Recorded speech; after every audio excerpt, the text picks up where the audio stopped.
നമസ്കാരം. നേരുമംഗലം കൈരളി വായനശാലയിൽ വയലാർ അനുസ്മരണം നടത്തി.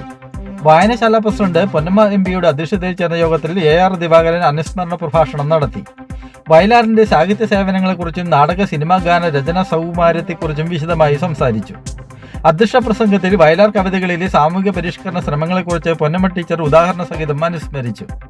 വയോജനവേദി പ്രസിഡന്റ് PK ശശിധരൻ, വനിതാവേദി കമ്മിറ്റി അംഗം പത്മജ ഗോപാലകൃഷ്ണൻ എന്നിവർ ചടങ്ങിൽ സംബന്ധിച്ചു. ഷീല KA, ഷീബ MS എന്നിവർ തെരഞ്ഞെടുത്ത വയലാർ കവിതകൾ ആലപിക്കുകയും Padmaja, Vatsala PS, Valsamma Dasappan, Thankamma Rajappan, ധല, Indira Sasi, N Thankamaniyamma, A Janardhanan തുടങ്ങിയവർ വയലാറിന്റെ ചലച്ചിത്ര ഗാനങ്ങൾ ആലപിക്കുകയും ചെയ്തു. സെക്രട്ടറി V ശിവകുമാർ സ്വാഗതവും വനിതാവേദി ചെയർപേഴ്സൺ വത്സല PS കൃതജ്ഞതയും പറഞ്ഞു. ശക്തമായാണ് വയലാർ രാമവർമ്മ മനുഷ്യൻ മതങ്ങളെ സൃഷ്ടിച്ചു. മതങ്ങളാണ് ദൈവങ്ങളെ സൃഷ്ടിച്ചത്.